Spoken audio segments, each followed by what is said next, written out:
coming up in the next 60 minutes. Tonight, NTV exclusive reveals a disturbing chain of child kidnappings. Alafu kuna mama mwingine akamshika mkono. Wakaanza kutembea naye. So kutembea naye akambaia nini? Yogurt na maji. Huyo mama akaanza kutembea tu naye na yeye. Chilling tales of children who suddenly go missing in similar fashion across the capital. Kuna mtu alimchukua akamfungia kwa nyumba, alafu maybe akangojea masaa za usiku wakati watu wamelala akamtoa. Also tonight, a defiant repeat offender who is also an illegal immigrant, and Kenyans conned out of hard-earned cash. Nikakuta kwa lumu yake iko na pesa imejaa na kuna ngozi inakaa kama ya ng'ombe na kuna kitu kingine ilikuwa inalia kama mtoto. 3 money laundering suspects to remain in custody for 15 more days. Plus, new clues emerge in gruesome murder probe. Police hunt for another suspect who may have accompanied Joe Irongo at the time of the murder. And DPP strengthens his team amid rising graft cases. People would always be recruited and then thrown into the depth, and they would work through trial and error. We want to reduce that. DPP, DCI and judiciary unite in the fight against graft as new prosecutors start working. It is not easy to package fact that to prosecute.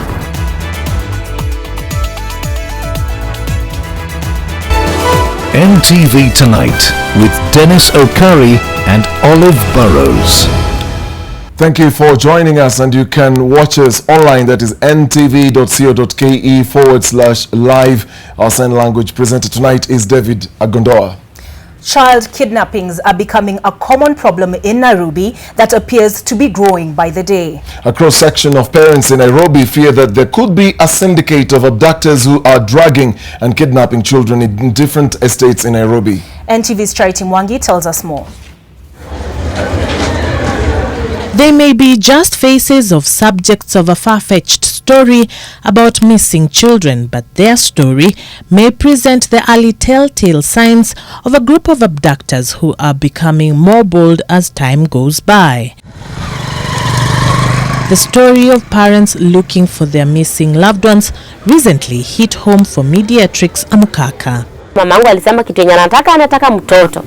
Pia mzee wangu anataka nani? Mtoto. So hiyo ndio wasiwasi yenye nilikuwa nayo.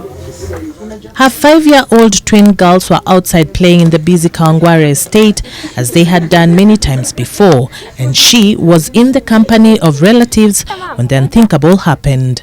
Kuna mama mwingine akamshika mkono. Wakaanza kutembea naye. So kutembea naye akambaia nini? Yogurt na maji. Huyo mama akaanza kutembea tu naye na yeye. Nilimuuliza sasa mlienda wapi na huyo mama? Akasema huyo mama alinitembeza tu vile nilikuwa nimepika nduru akaniachilia. She was found much later. Maybe it was as a result of good training. Maybe it was Clarine's survival instincts that kicked in. Whatever it was, it may have saved her life and possibly that of her desperate mother. Kwanza sana mamangu aliniambia nimemnyang'anya watoto, nimekuja nao Nairobi, nilisema mimi mwenyewe nitalea watoto wangu. So hao watoto kwa nini wamenishinda kulea? Nikafika mahali nikasema kama mamangu hajanipatia morali, sasa mimi nitafanya aje? Sijui nijiue. Enyewe nilikata roho nikasema mimi leo nisipopata mtoto wangu nitakufa. On another end of the city in Pipeline Estate, a family recounts their last moment with their 3-year-old son Emmanuel, who they are yet to find. Niko na slippers pia zimebaki hapo. Nikauliza nilikuwa anacheza nayo. Emmanuel ameenda wapi? Wakaniambia hata amekuwa anacheza hapo. Sasa mimi nikafikia maybe anacheza, maybe ameingia kwa nyumba ya mtu mmoja. So nikaanza kutembea nikaona hii floor yote, nikaingia kama nyumba hakuna mtoto. His lonely toy motorbike and the shoes he was wearing gave some clue or rather suspicion on where he could be. Inawezekana kuna mtu alimchukua akamfungia kwa nyumba, alafu maybe akangojea masaa za usiku wakati watu wamelala akamtoa. Juu sioni vile maana huyo mtoto anaweza toka apande stairs huko juu ama teremke chini aache gari yake na viatu pia. With there being an increase to the number of reports on missing children, there is a need for the authorities to look into the possibility of there being a group of people abducting children in different estates in Nairobi. Charity Mwangi, NTV. A very worrying trend right there. Now, the main suspect in a fake money laundering scheme, Abdullahi Tamba Koro, who was among 3 suspects arrested on Monday in Westlands area, has been arrested before on similar charges and has been out on bond and has arrogantly told investigating officers that they cannot do anything to him due to his connections. The court has granted police 15 days to detain the 3 in order to investigate the matter, while victims have come forward to report loss of millions at the hands of the fraudsters. Suspects Abdullahi Tamba Kuoro, Abdullah Tamba and Anthony Mwangangi were arraigned in court Tuesday but did not answer to any charges as police sought more time to complete investigations. This amount, Your Honor. The court has granted the prosecution 15 days as it ordered that they be remanded at Kimani, Kileleshwa and Pangani police stations. Police say that since reports of their arrests on Monday, 3 Kenyans have come out to report losses of millions of shillings at the hands of the conmen. Wakati nimekuelewa ndio nimeambia huyu amekoni watu wengi sana. Nimeambia huyu amekoni watu wengi sana. Nimeambia tayari umeshaoshwa. Hiyo ni wash. Peter from Embu remembers the day he met a man called Mohammed in Isli at the busy grouping of streets widely referred to as Garissa Lodge. The man promised to double his money. The businessman reasoned that earning 50 million shillings in exchange for 5 million was a good deal, one that turned out to be too good to be true. Sasa tukuenda akanionyesha huyo jamaa tukaongea, nikakuta kwa lumu yake iko na pesa imejaa. Na kuna ngozi inakaa kama ya ng'ombe. Na kuna kitu kingine ilikuwa inalia kama mtoto. Sasa akaniambia mimi nitakusaidia. Lakini mimi nasaidianga ile mtu ako na pesa ndio pesa yangu isipotee. After weeks of not getting his money and being taken round in circles, he reported the matter to the Parklands police station and the two reached an out-of-court agreement, Kuoro promising to pay the money in 7 installments in order for Peter to get back his 700,000. Inakuja leo, kuja saa fulani. Kuja saa fulani. Ninamwambia kama hakuna pesa, nirudishie ile pesa yangu. Ananiambia pesa yako hakuna mahali nimepeleka, niko naye. Ukitaka kupoteza 20 million ama 50 million, wewe chukua ile yako kidogo tu 700. Kuja kesho badala ya kupoteza pesa. 1 year on, Peter is still holding on to hope that he will get his money. At the police station, paraphernalia used by the suspects was on display as officers counted the fake American dollar and euro bills that were found in the suspect's house on Monday. 45 million signature, 15 million signature, according to what the orders vile umeweka pesa zako. A wooden box believed to have been used to print the fake money was also in custody, covered in glass. For many unsuspecting Kenyans, their allure to make more money than they are doing in genuine business is putting them between a rock and a hard place. For conmen out there who are now giving them fake money, or in terms of the local language, washing them. Leila Mohammed, NTV, Nairobi. The Ethics and Anti-Corruption Commission has discovered several abnormalities in financial management at the Homa Bay County Assembly. The EACC says the Homa Bay County Assembly withdrew money from the Mortgages and Car Loan Scheme Fund bank account without the approval of the scheme committee. The findings implicate assembly members who served between 2013 and 2017. Homa Bay Deputy Governor Hamilton Orata received the report for the county government, saying his administration will partner with EACC to fight graft. 149 scheme applications were not approved, supported with the relevant documents and documents of title. We seek to implement this report by adopting the Commission's preventive strategy to enable our institution to detect, prevent and combat corruption and unethical practices in the management of public affairs. Whether people are corrupt or not, it's about whether there are loopholes that would encourage corruption. So that is the essence of this one. It is not an investigation, it is not an enforcement system, it is a preventive system where we work and we tell them, if you continue this way, you are likely to fall into a risk and money can get lost, or employees can get demotivated, or various other systems within the county. Well, tonight, police have intensified their search for an unidentified person who accompanied prime murder suspect Joseph Irongo near the crime scene where Monica Kimani was murdered a fortnight ago at her Kilimani apartment. Joseph Kuria Irungu, alias Joey, is currently nursing a bullet wound under supervision of the police in hospital.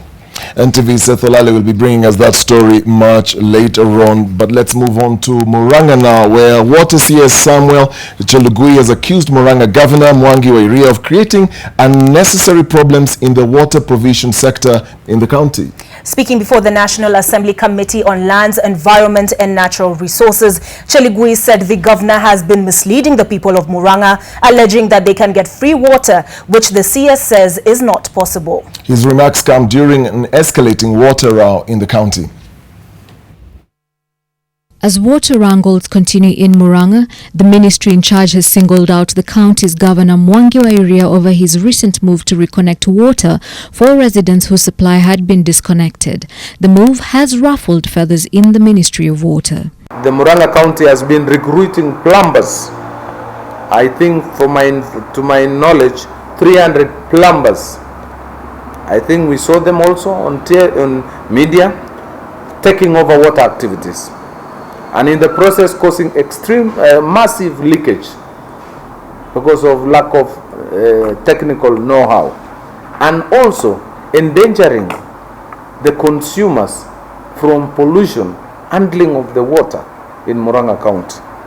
Muasco had disconnected water for the residents over alleged failure to pay their water bills. On the other hand, the residents claimed that the company had been slapping them with exaggerated bills.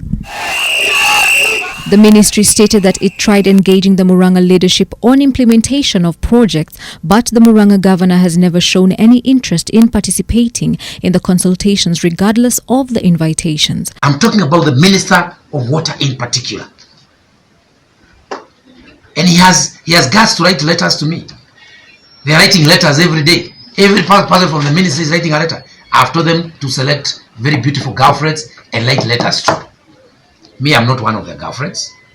The ministry claimed that due to the wrangles, the World Bank has withdrawn a huge donation that was meant to facilitate the expansion of the Muasco project in Murang'a, but the governor has in the past defended himself, stating he did not want his county to swim in debt. But somebody is trying to tell us that he's going to World Bank to borrow 130 million, which will be paid by Murang'a people over 50 years. We are the ones who are supposed to be lending other people money. The ministry has accused the governor of violating rules and laws by threatening water companies in Murang'a under the county government. Murang'a County government has interfered with the water services to residents of Murang'a through various actions. This is due to their misunderstanding over the control and management of water services provision and water utility assets between the county government and the water companies in the county. The Senate committee advised that Murang'a Governor Mwangi wa Iria should appear before the committee to further expound and explain what the exact issues are, and it not being a game of politics. Helen Aura, NTV. Back to that earlier story, tonight police have intensified their search for an unidentified person who accompanied prime murder suspect Joseph Irungu near the crime scene where Monica Kimani was murdered a fortnight ago at her Kilimani apartment. Joseph Kuria Irungu, also known as Joey, is currently nursing a bullet wound under the supervision of the police in hospital. NTV's Seth Olale with the latest update on Monica Kimani's murder probe. Preliminary investigations have established that Joseph Kuria Irungu, alias Joey, was seen in the company of another person near the crime scene where the brutal murder of Monica Kimani took place. 2 weeks since the incident took place, police haven't identified the person. The investigating team from the Directorate of Criminal Investigations attached to Serious Crimes Unit, Homicide Section, is following leads that the unidentified person could be in fact Brian Kasaine, the third suspect arrested in connection to the murder case. Kasaine was arrested by detectives last week on Friday at Royal Park Estate in Langata at his house number labelled 677 and detained at Langata police station. At the time of the arrest, police recovered a Seska pistol model CZP 07, serial number B467 102 and 62 rounds of 9mm ammunition and 1 spent cartridge. The Constitution still... However, Kasaine, through his lawyer Kefa Ujijo, has denied being with Joseph Irungu near the scene of the late Monica Kimani's murder.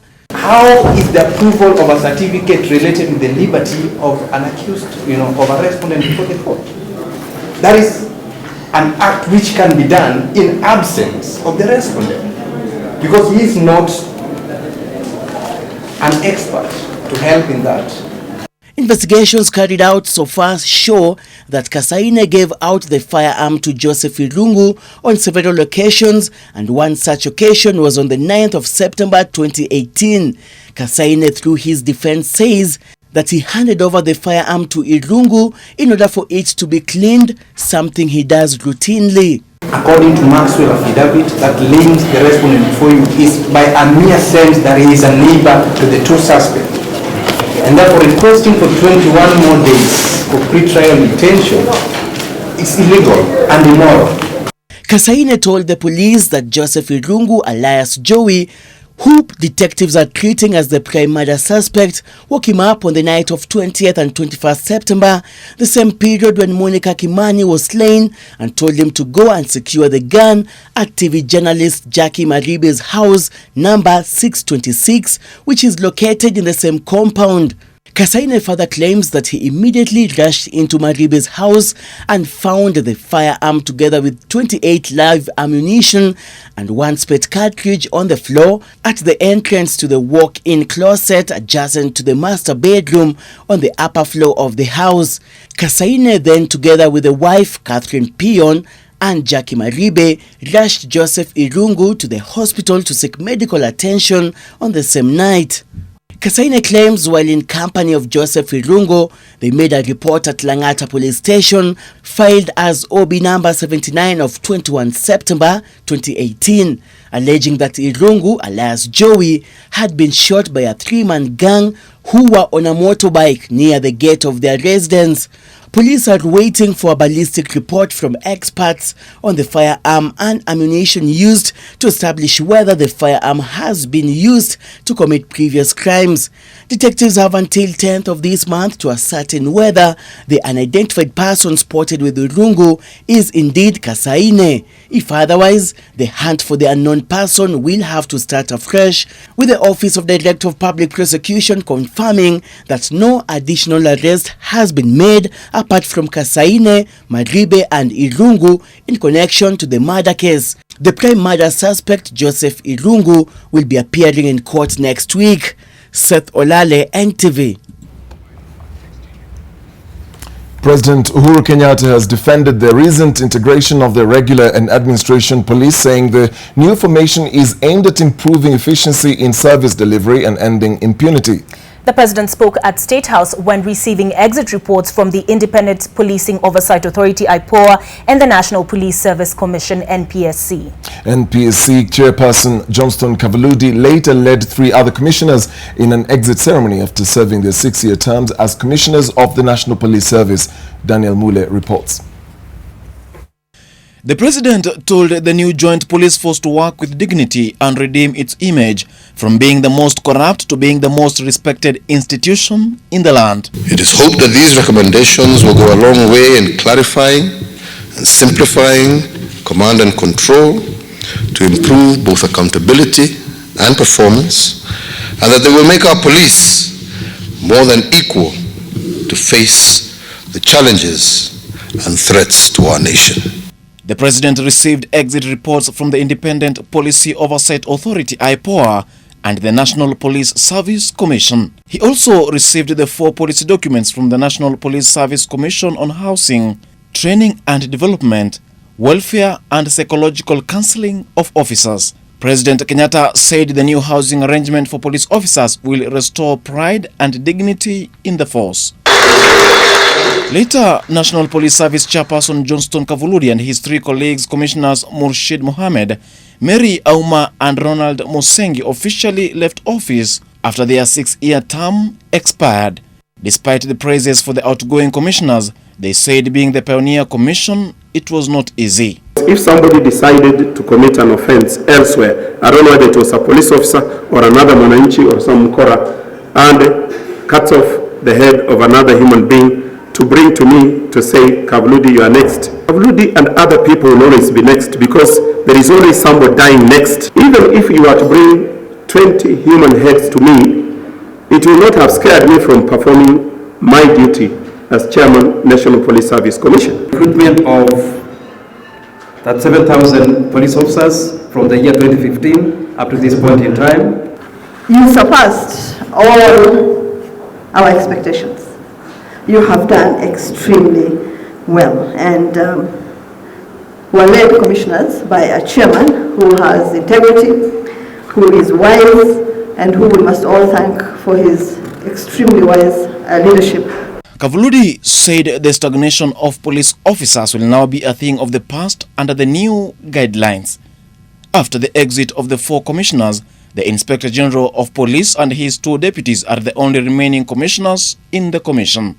The commission will only be operational after the vacant positions are filled as stipulated in the Constitution. The Public Service Commission will announce vacant the positions of the commissioners of the National Police Service Commission and go ahead to vet the applicants. In the meantime, the roles and duties of the commission will be spearheaded by the Chief Executive Officer and the Secretariat. Daniel Mule, NTV.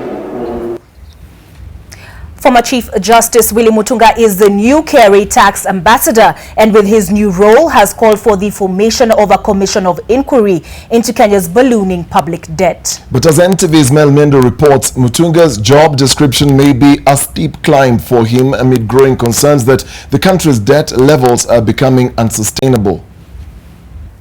For the next 18 months, former Chief Justice Dr. Willy Mutunga will be wearing the tax boss hat following his new position as tax ambassador.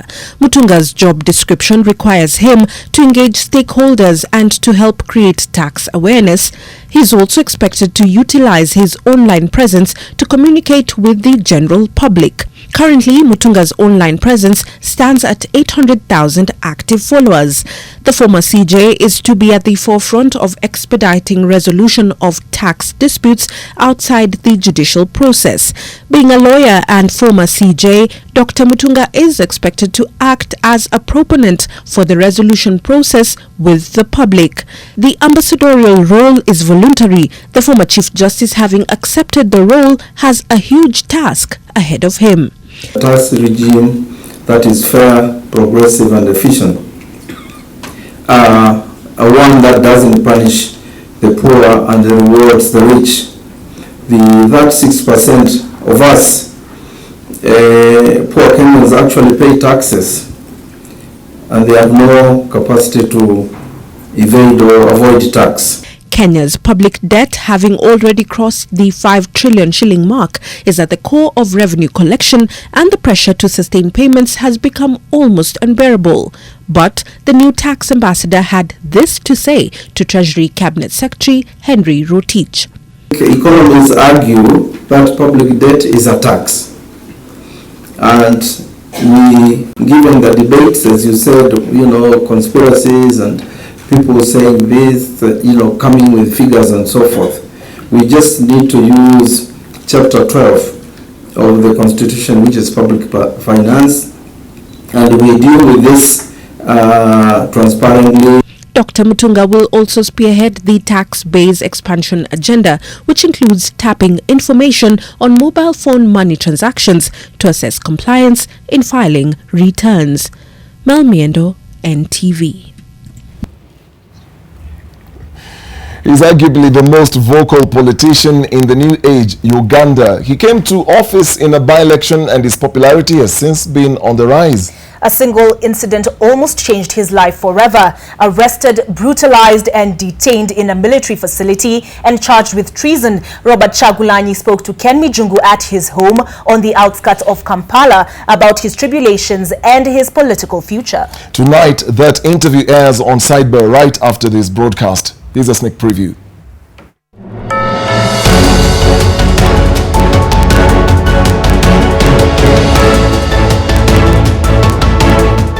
If the democracy you're talking about is the democracy when you go to campaign for a different candidate from that of the president and all you receive is beatings and killings.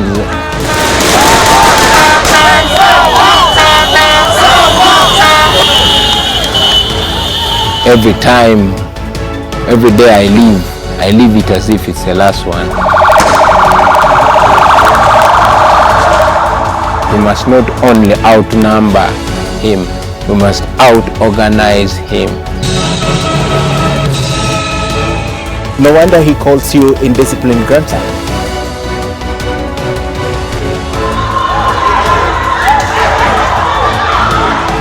Freedom comes to those who fight, but not to those who cry. Because the more you cry, is the more your people continue to die. So rise and free, fight for your rights. You see that?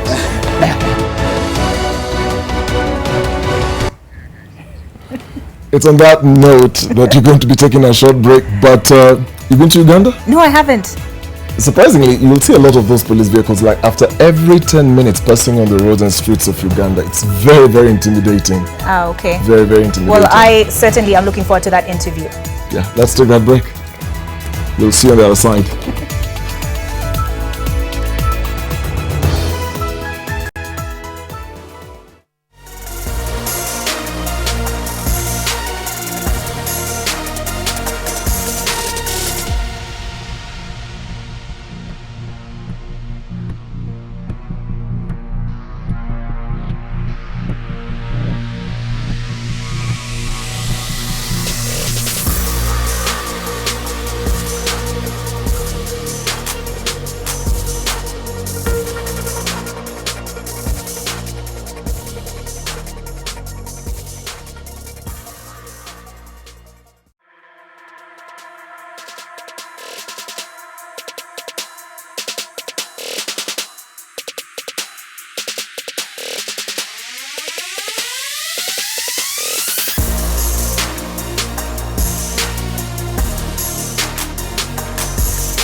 Welcome back. Now, the Patel Dam case will be heard in Naivasha after the Naivasha High Court dismissed an application by the Director of Public Prosecution seeking to transfer the case to Nairobi. The court has declined the application, saying that the DPP had failed to give enough grounds to prove that there was need to transfer the high-profile case where Patel Coffee Estates Managing Director Perry Mansuk and 7 others have been charged with 48 counts of manslaughter. The DPP had gone to court seeking to transfer the case, alleging that the scene of crime and the witnesses had been interfered with. Mr. Masimbe appears for the first and second accused, the third and fourth accused. The Office of the Director of Public Prosecutions has recruited 90 new prosecutors to boost capacity to handle public cases. Director of Public Prosecution Nurdin Haji says this is one of several efforts by his office to boost the capacity of public prosecutors and to present watertight cases before court in a timely manner. Haji spoke during the first day of the induction training of prosecution officers in a program that has involved the Directorate of Criminal Investigations and the Judiciary. Director of Public Prosecutions Nurdin Haji launched the induction training program for the newly recruited 90 prosecutors from across the country. For the next 8 weeks, ODPP seeks to boost their prosecutorial and case presentation skills as the DPP pushes to professionalize its prosecutorial services. People would always be recruited and then thrown into the depth. And they would work through trial and error. We want to reduce that. With the current upsurge in corruption cases among other criminal cases before the DPP, the Office of the Director of Public Prosecutions ODPP has a total of 650 prosecutors against a total of 300,000 criminal cases they handle annually. To achieve effectiveness in handling such cases, the ODPP will now be using this program to enable its prosecutors acquire such skills. The issue of working together and directing the police, that would be very important, how they would do that, how you make a decision to charge so that we don't have miscarriage of justice. It is not easy to package fact that we prosecute. The DPP has brought a new system which ought actually to be exactly the same for you to be pairing with us so that we can partner in the field. With the ongoing war on corruption and emergence of high-profile murder cases in the country, Kenyans have been looking up to the Office of the Director of Public Prosecution to nail down the suspects through successful prosecutions. Haji seems to be gearing for what is ahead since ODPP has currently already announced 200 vacancies for new prosecutors. The newly recruited prosecutors will be deployed across the 47 counties on a need basis, with ODPP working towards having at least one prosecutor per court. Vincent Odur, NTV. When was the last time you went to the ASK show? I think I was in class 5. Because also in primary school. We take a short break now, but when we come back, I'll be bringing you the very latest on that story.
news in association with Safaricom Business. Now for the business news, manufacturers have decried the new taxes introduced by the government in its quest to widen its revenue base, warning that their implementation may hinder their competitiveness against regional rivals and flood the market with cheaper imports. Victor Kiprop reports. Barely 2 weeks after President Uhuru Kenyatta assented to the much criticized Finance Bill of 2018 introducing a barrage of taxes, stakeholders in the manufacturing sector say the new taxes will stall the much needed growth in the industry. We have an ambitious program of increasing our contribution to the GDP from the current 9.2 to 15% in the next 4-5 years. And we are able to do that if the government addresses and creates a conducive environment for doing business. Any change on taxation will impact the manufacturing sector in one way or the other, and we are bound to pass that cost to the consumers. The manufacturers say that the new taxes introduced or raised recently, including the 8% value-added tax on petroleum products, 15% on sugar confectionery, and the 1.5% housing levy will render the country's products less competitive against regional rivals, opening doors for cheaper imports. The sector's contribution to the country's GDP has already stagnated at between 7% and 10% over the last 10 years, as imported products flooded the market, killing tens of key industries across sugar, paper and textile sectors and leaving thousands of Kenyans unemployed. We are also looking at competitiveness in the angle of our regional markets. If our regional counterparts or governments are not having this new duties imposed, then the goods coming from their country will be cheaper and render our goods very expensive. So any taxes, be it a revenue stream for government, we need to assess on the implication of competition from manufacturing angle. The manufacturing sector, which currently contributes about 9% of Kenya's gross domestic product GDP, is one of the 4 key development areas that the government is focusing on. The manufacturers, however, say that some of the new taxes that the government is implementing are bringing them more heat than light. Victor Kiprop, NTV Business, Nairobi. Coffee farmers have made $1.6 million today at the Nairobi Coffee Exchange after selling 9,566 bags of coffee. This translates to about 160 million shillings. Zainab Wandati with the details on what this means for the trading season that has just started. Today marks the first day of the 2018-2019 coffee trading season at the Nairobi Coffee Exchange, but it is off to a rough start with Kenyan coffee fetching low prices on the market. What is happening in Brazil now? They're anticipating actually to have an additional 10 to 50 million bags to the market. That means then, of course, there will be more supply of coffee, which at the end of the day is going to suppress the prices. And besides that, their currency, the real, is also weakening against the dollar. And by the fact that the coffee is being sold in US dollars, the farmers want to take advantage of this. Again, they're also offloading a lot of coffee to the market. So I would say the market is a bit flooded now. The price on the international market, the New York Coffee Exchange particularly, plays a key role in determining how much the farmers here take home. In the last few weeks, coffee has been shedding value, sliding to a 12-year low. But even though this poor performance globally mirrors itself locally, the Nairobi Coffee Exchange is optimistic that with the season just starting, a lot could happen to tilt the scales. Because if you have that stellar cup from a particular lot, people will still fight for that coffee. Why? Because much of our coffee is used for blending other origins, and therefore people will still be running for that to be able to improve the quality of the other origins. On this first day, a total of 590,026 kilos of coffee were presented for sale, but they only fetched an average price of 13,300 shillings per 50 kilo bag. And although this is an improvement from the 12,900 shillings posted last week, it is still low.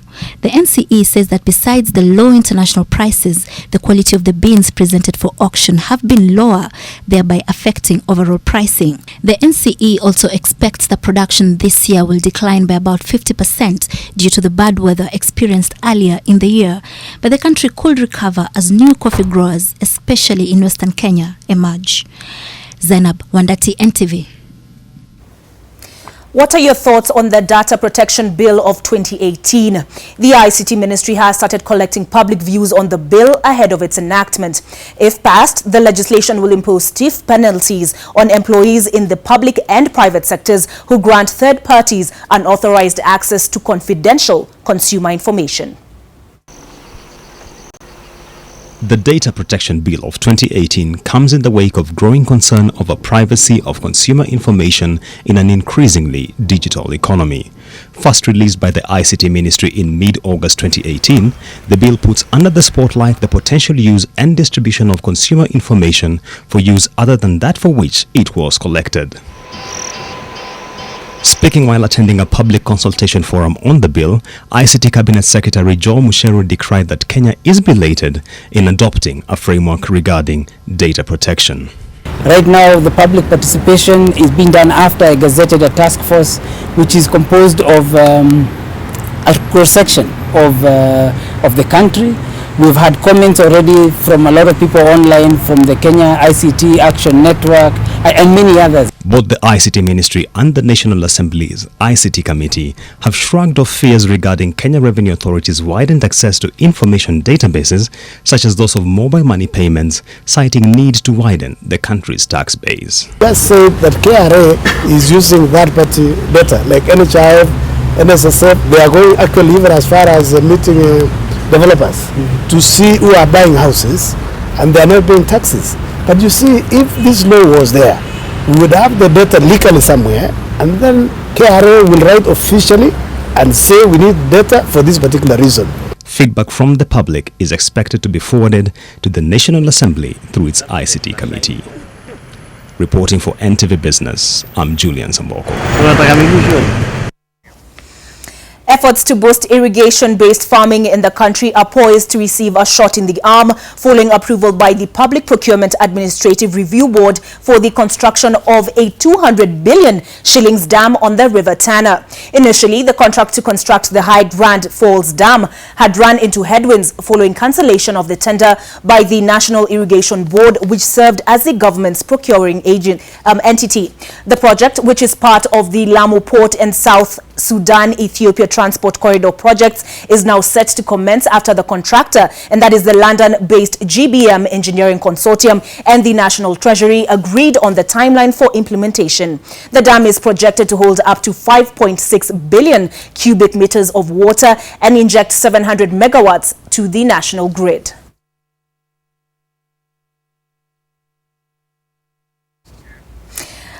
When was the last time you attended the Agricultural Society of Kenya show? Well, the fair is now in its second day, and the President Uhuru Kenyatta is expected to officially open the event later in the week, with this year's theme being promoting innovation and technology in agriculture and trade. There was the presence of tools and machinery, with each having its purpose aimed at making work easier, creating employment, and a source of income.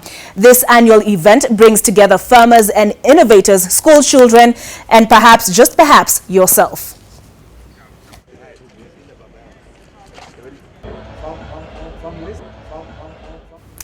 Business is done. I'm not done, but stay with NTV tonight. NTV Business News in association with Safaricom Business. Let's get your business ready for today's challenges and tomorrow's opportunities with Safaricom Business Digital Solutions.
the democracy you're talking about is the democracy when you go to campaign for a different candidate from that of the president, and all you receive is beatings and killings.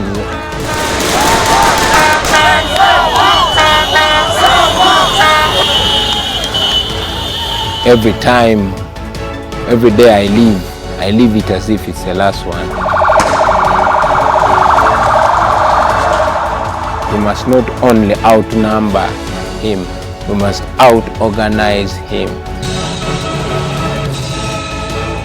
No wonder he calls you indisciplined grunter.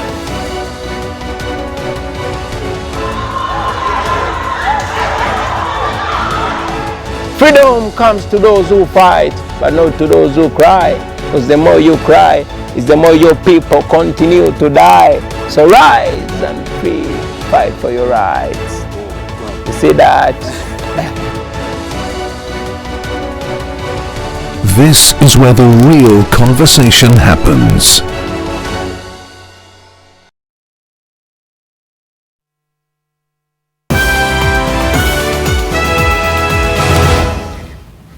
I, for one, am certainly looking forward to that interview between Ken Mijungu and Bobby Wine.